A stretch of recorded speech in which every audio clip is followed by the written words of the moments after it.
في أول الفصل الثاني في عنوان الفصل، طبعا هذا إن شاء الله في وقت أقف أيضا عنوان مستقل، وهو مصادر ماذا؟ مصادر البحار. انظر ماذا يقول، يقول في بيان الوثوق على الكتب المذكورة واختلافها في ذلك.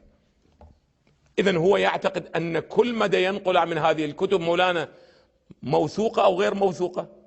وكيف يمكن الكتاب يكون موثوق والرواية شنو؟ إلا إذا صرح قال لا، هاي الرواية نقلتها من فلان كتاب ولكنه لا أثق بالكتاب، نعم من حقه، أو لا أثق بالرواية له من حقه، أما الأصل ما هو؟ الوثوق.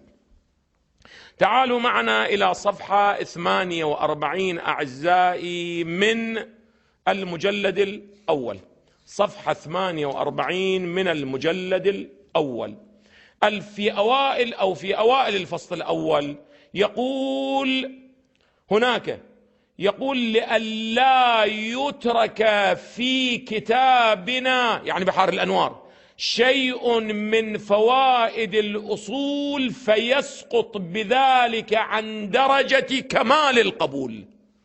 فإذا كان في الكتاب الغث والسمين لابد كل يقبل أو لا يقبل، لابد يقبل بعضه ويرفض ماذا؟ بعضه. ولكن هو يقول أنا ما ذكرت شيئا إلا ماذا؟ خوفي، ما ذكرت شيئا يؤدي إلى نقض أن لا يقبل منه شيء أبدا، كل شيء لابد ماذا؟